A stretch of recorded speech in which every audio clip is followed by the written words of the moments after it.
The response to the CAPS pandemic is now the most expensive international emergency ever. Political leaders around the globe are faced with many impossible dilemmas, including financial. We have two guests today to discuss the bottom line of catastrophic response.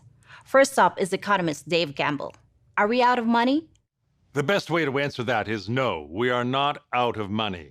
Yet. But the fact is we are trending in a dangerous direction and something needs to change. You have been quite vocal about that and generated some controversy along the way. Well, look, you know me. I try to avoid controversy. But come on, common sense says it shouldn't be controversial to suggest our response should prioritize both lives and livelihoods. Absolutely, we need to save lives. We all know someone who's been affected by CAPS. But we literally cannot afford a heavy-handed response that suffocates our economy. Pragmatism is a wise choice.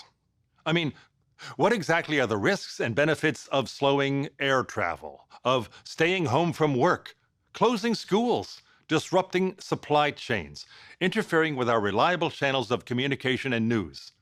Sure, some of these steps can help slow CAPS, but often only marginally and with serious costs. When this is all over, some families, some cities will have suffered more from our interventions than from CAPS. No question, there is a lot of suffering. Let me welcome Dr. Juan Perez to this discussion. Is Dr. Gamble wrong?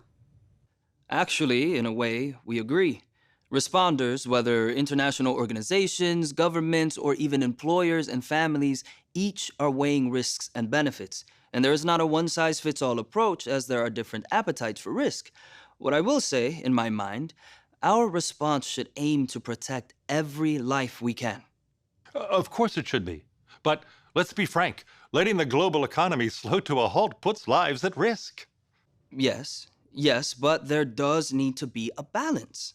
Okay, you both agree balance is paramount. Theoretically, that's an easy choice. But leaders are now faced with very real and very tough decisions. Just last week, traditional sources for emergency funding had exceeded their limits. As new mechanisms are being discussed, there is consideration as whether funds should primarily support health emergency response or prop up economies. Precisely. And we do need these funds sooner rather than later. Funding shortfalls are putting lives at risk and extending this devastating crisis. Again, we seem to agree. We cannot shortchange the health response, but I suspect we disagree when I suggest that some of these funds are best used to save jobs and critical industries. National leaders certainly have this on top of their minds during the ongoing debates. Look, I am not an economist or a politician for that matter, but as a physician, I am comfortable saying that our health response to CAPS cannot afford to wait for an incredibly complex debate about what sounds to me like history's most expensive economic bailout. Thank you both, and we will be watching and listening for the outcome of these vital discussions. And certainly, the market is eagerly watching for any signs of hope.